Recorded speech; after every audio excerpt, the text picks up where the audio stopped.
Assalamualaikum warahmatullahi wabarakatuh. Waalaikumsalam warahmatullahi wabarakatuh. Bismillah, alhamdulillah, la haula wa la quwata illa billah, amma ba'dah. Selamat pagi pemirsa setia channel YouTube Kemenak Kabupaten Blitar. Alhamdulillah di bulan suci yang penuh berkah ini masih bisa bersama kami Forum Komunikasi Penyuluh Agama Islam Kementerian Agama Kabupaten Blitar dalam acara Penyuluh Agama Islam menyapa di bulan suci Ramadan. Alhamdulillah pemirsa, bagaimana kabarnya hari ini? Tentunya semoga semuanya tetap diberi kesehatan, keselamatan, keberkahan sehingga bisa melaksanakan ibadah di bulan suci Ramadan dengan penuh kebahagiaan. Dan semoga kita semua mendapatkan keberkahan dari Allah Subhanahu wa taala. Amin amin ya rabbal alamin. Tetap bersama kami Penyuluh Agama Kabupaten Blitar. Di bulan suci Ramadan ini banyak sekali kajian-kajian yang bisa kita pelajari, banyak ilmu yang bisa kita serap dan kita terapkan. Tentunya pada hari ini saya tidak sendiri. Saya ditemani oleh seorang pemateri yang bisa kita ambil ilmunya, bisa kita terapkan dalam kehidupan sehari-hari. Hari ini saya ditemani oleh pemateri Ibu Binti Sofiah SAG atau yang sering kita sapa dengan Bu Binti. Assalamualaikum warahmatullahi wabarakatuh, Bu Binti. Waalaikumsalam warahmatullahi wabarakatuh. Alhamdulillah bisa bertemu dengan panjenengan. Bagaimana kabarnya hari ini? Alhamdulillah puasa lancar. Alhamdulillah. Iya, tentunya tetap dalam semangat nggak ya Bu ya? Alhamdulillah. Ya, alhamdulillah. Bu Binti Sofiah adalah penyuluh agama Islam Kecamatan Gadusari dan Kecamatan Wigo. Beliau beralamatkan di Kelurahan Tawangsari, Kecamatan Garum, Kabupaten Blitar. Lahir di Blitar pada tanggal 5 Januari 1975. Beliau juga mempunyai pengalaman organisasi yang luar biasa. Beliau adalah Wakil Ketua dari Fatayat NU Kabupaten Blitar, Wakil Sekretaris dari BKMT Kabupaten Blitar. Beliau juga S1 di IAIN Sunan Kalijaga, Yogyakarta. Dan alhamdulillah luar biasa pada hari ini bisa berbagi ilmu dengan kita semuanya yang ada di sini. Gitu ya Bu Binti ya? Insyaallah. Alhamdulillah. Kalau kita berbicara dengan ibadah Ramadan, ibadah puasa, yang selalu terbesit dalam pikiran kita itu adalah berbuka puasa dan sahur gitu ya Bu Binti ya. Lalu bagaimana sih sebenarnya yang harus kita laksanakan dalam berbuka dan bersahur itu, tata cara yang harus bisa kita terapkan sehari-hari sesuai dengan ajaran yang diajarkan oleh Rasulullah SAW. Oke, dan hari ini kita akan berbicara tentang tata cara sahur dan berbuka serta hikmahnya. Monggo Bu Binti. Terima kasih Mbak Yohana, kesempatan yang baik untuk kita belajar bersama-sama. Alhamdulillah. Para pemirsa, para pendengar, khususnya kaum muslimin dan muslimat rahimakumullah yang dirahmati oleh Allah Subhanahu wa taala. Di bulan suci Ramadan ini, puasa merupakan ibadah yang utama sebagaimana yang diperintahkan oleh Allah kepada kita semua sebagai muslimin muslimat, sebagai orang yang beriman kita patut untuk melaksanakannya. Bagaimanakah tata cara sahur dulu? Sahur iya, Ya, yang karena sahur pagi. Ya. Kalau pagi kita sahur dulu. Iya. Ya.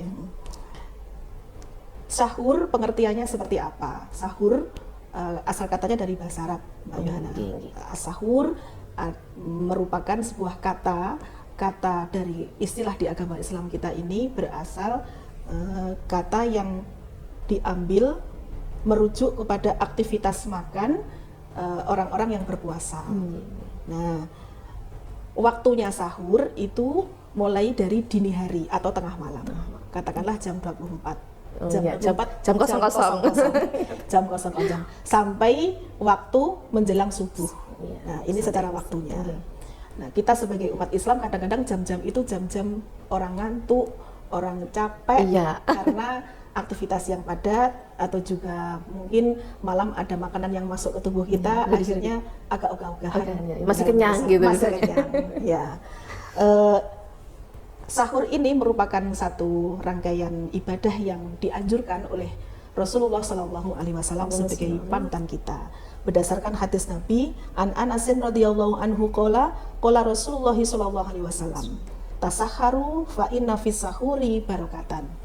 Yang artinya Rasulullah SAW bersabda, sahurlah kalian karena sesungguhnya dalam sahur itu ada barokah.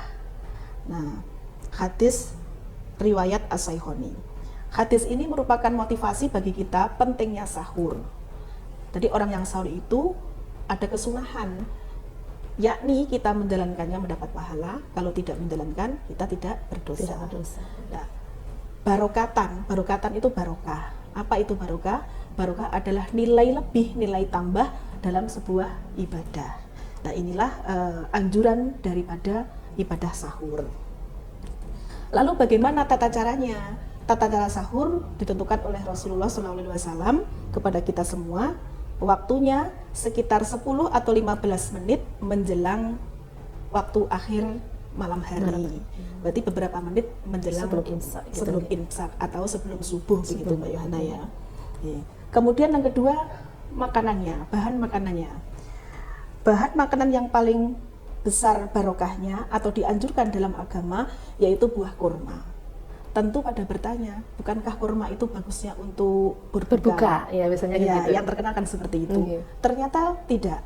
Dalam sahur pun kurma juga dianjurkan oleh Rasulullah SAW. Tentu itu ada rahasia kesehatan, mengandung kekuatan dan mengandung zat-zat yang dibutuhkan oleh tubuh kita, sehingga itu yang dianjurkan oleh Rasulullah SAW. Bisa bertahan selama 1 hari gitu. Betul. Memang di negara kita sekarang belum tumbuh namanya kurma ya, tetapi hal ini tidak mustahil sekarang di semua toko ya pasti ada, pasti disediakan.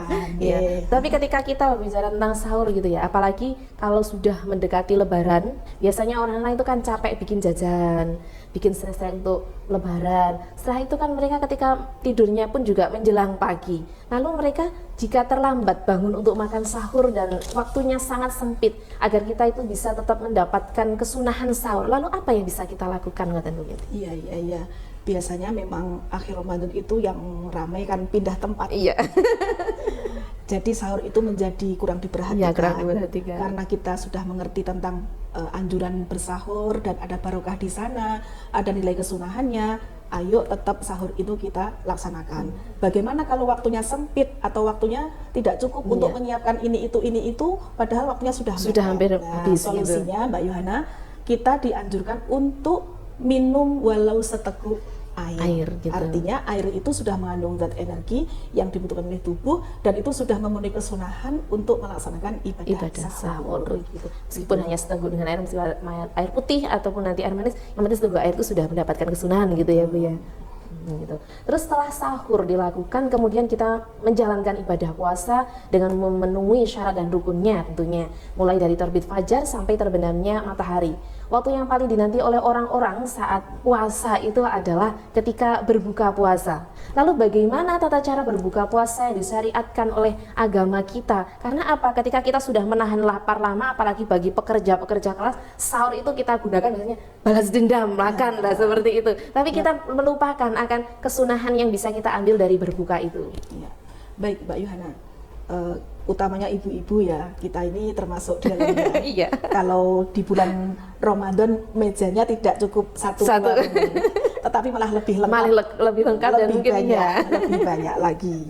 Bagaimana tata cara berbuka puasa? Ini kita jelaskan tata caranya. Pertama, kita menyegerakan berbuka ketika sudah ada adzan terdengar. Jadi kalau istilahnya takjil ya, takjil itu memang ya namanya menyegerakan buka. Menyegerakan buka itu kesunahan dan ini diajarkan oleh Rasulullah SAW.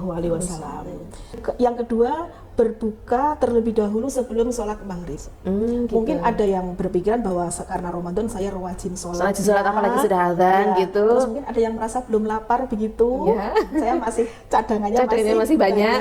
Ya, ini dianjurkan memang untuk berbuka terlebih dahulu sebelum menjalankan sholat maghrib. Gitu.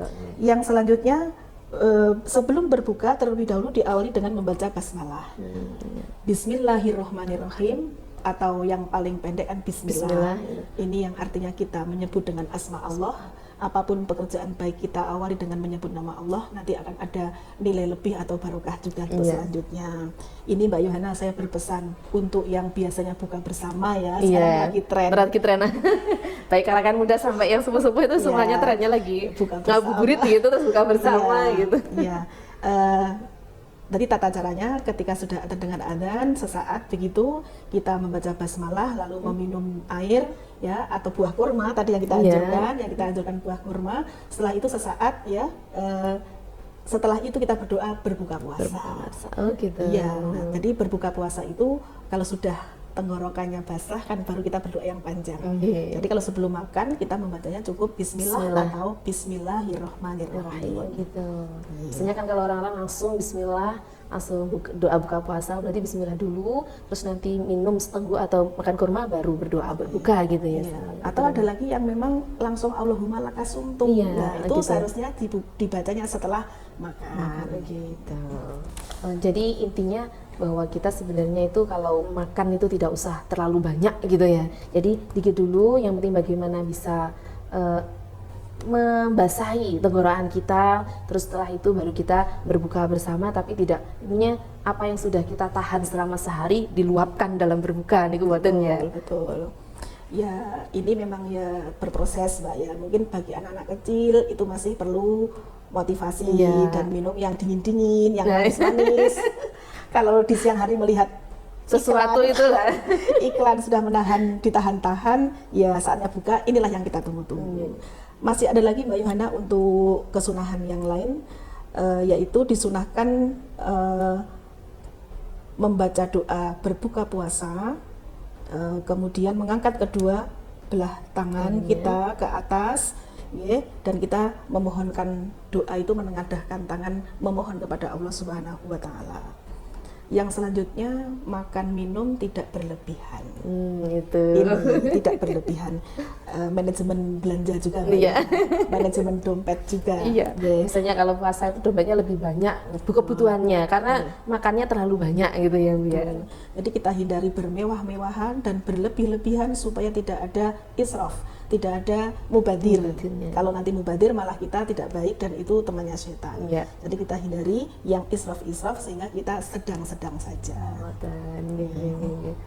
Dan itu bisa disisipkan untuk ketika kita menjelang Lebaran gitu ya Bu ya. Ya, mungkin untuk kemudian dari setelah kita berbicara tentang kesunahan yang bisa kita ambil saat berbuka puasa, lalu apa hikmah yang bisa kita ambil sebenarnya dari sahur selama bulan Ramadan yang mulia ini? Sahur dan buka kan tentunya ada hikmah dari apa sih, kenapa kok ada sahur, kenapa ada berbuka dalam ibadah berpuasa itu? Para pemirsa yang kami hormati, kaum muslimin wal muslimat rahimakumullah, terkait dengan ibadah sahur, karena ini merupakan kesunahan yang dianjurkan oleh Rasulullah SAW, tentu ini adalah ada hikmahnya. Kalau orang yang sahur dan yang tidak sahur berarti berbeda. Logikanya orang yang sahur berarti ada kekuatan, ada tambahan energi untuk menghadapi satu hari panjang selama kita berpuasa. Nah ini tentunya kita dapat kekuatan. Logikanya tambah kuat, tambah semangat dalam menjalani secara fisik ibadah yang seharian kita jalani. Yang kedua, kita melaksanakan sahur mengikuti sunnah Rasul. Mengikuti sunnah Rasul ini berarti kita mendapatkan pahala ganda. Ada kekuatan, juga ada pahala karena kita mengikuti sunnah Rasulullah SAW. Satu lagi, bahwa sahur ini merupakan pembeda puasanya orang Islam dengan orang-orang Yahudi dan Nasrani. Karena umat terdahulu juga melaksanakan puasa, tapi tata caranya berbeda. Sahur inilah yang membedakan puasanya umat Islam dengan umat-umat sebelumnya. Ini masalah ibadah sahur. Kalau tentang berbuka, bagaimana hikmahnya itu? Untuk berbuka, tentu kebahagiaan orang yang berpuasa dalam menyambut datangnya beduk maghrib, ini merupakan kebahagiaan, tentu kita hikmahnya bersyukur, mensyukuri atas rizki yang kita terima. Ini syukur ini bisa kita rasakan ketika kita sedang puasa dan ketika tidak puasa. Kalau tidak puasa mungkin barangnya ada, makanannya tersedia, tetapi karena kita sedang berpuasa, maka ini kita sedang melaksanakan sebuah ritual, menahan karena ini syariah yang dituntun oleh Rasulullah SAW. Kita bisa lebih mensyukuri nikmat kita ini banyak sekali. Ketika kita berbuka puasa, kita tambah merasakan besarnya nikmat Allah, nikmat yang agung yang kita terima dalam kehidupan sehari-hari. Dan tentu kalau kita mau bersyukur, Allah akan menambah kenikmatannya nikmat gitu. yang Iya, selanjutnya. iya. Jadi kita juga selain itu bisa merasakan bagaimana orang-orang yang ada di jalanan yang tidak punya menahan lapar sampai sekian gitu kan. Jadi kita bisa menambah rasa syukur kita sampai kita bisa berbuka merasakan kenikmatan kan gitu. Iya. Terus untuk yang selanjutnya sebagai penutup dari kajian ini, mungkin dari bincang-bincang kita pada hari ini mungkin ada yang bisa disampaikan oleh Bu Binti secara keseluruhan itu sebenarnya berbuka sahur itu tentang bagaimana hikmahnya dan apa sih sebenarnya inti dari berbuka sahur itu. Monggo. Sebagai kata penutup, kami ingin menyampaikan bahwa berpuasa merupakan rukun Islam yang harus kita laksanakan bagi kita kaum muslimin muslimat dalam setiap tahunnya dengan syarat-syarat dan ketentuan yang sudah kita ketahui bersama-sama. Kebahagiaan orang yang berpuasa ketika sedang berbuka atau mendengar azan dan saatnya berbuka. Yang kedua, bahwa kebahagiaan kita sebagai orang yang berpuasa ketika nanti kita akan bertemu kepada Rabb kita, kepada Allah Subhanahu wa taala sebagai Khalik, sang Khalik yang memberikan tuntunan dan pahala kepada kita semua terhadap ibadah puasa yang kita jalani berhari-hari ini, utamanya bulan suci Ramadan. Semoga puasa kita ini bisa kita jalankan dengan baik, dengan lancar, dan hikmah-hikmahnya bisa kita ambil serta bisa meningkatkan ketakwaan serta keimanan kita kepada Allah Subhanahu wa taala. Ya, amin amin ya rabbal alamin. Alhamdulillah, luar biasa. Dengan ada hikmah di balik puasa ini yang bisa kita ambil, yang bisa kita petik, dan tentunya semoga kita bisa melaksanakan ibadah puasa Ramadan tahun ini tentunya ya Bu ya, khususnya tahun ini selama 1 bulan penuh dengan maksimal, dengan sepenuh hati, dan kita bisa mengambil kesunahan-kesunahan yang ada di dalamnya, dan kita berdoa bersama semoga kita bisa menjadi insan yang lebih baik tentunya. Amin. Gitu ya, dari hikmah dari puasa ini, dan semoga kita bisa bertemu di bulan Syawal gitu, dan bisa bertemu di bulan Ramadan tahun depan kata Bu Binti. Dan semoga semuanya pemirsa yang setia pendengar channel YouTube Kemenak Kabupaten Blitar bisa menerima, bisa mengambil hikmah dari apa yang telah kita sampaikan saat ini, dan kita bisa menjadi insan yang lebih baik lagi. Alhamdulillah, cukup sekian bincang-bincang kita pada hari ini. Semoga bisa menjadi bebenah diri kita sendiri dan bisa bermanfaat untuk pemirsa semuanya. Demikian dari kami, ada kurang lebihnya mohon maaf. Wallahumma fiq ila aqwamit thariq. Wassalamualaikum warahmatullahi wabarakatuh.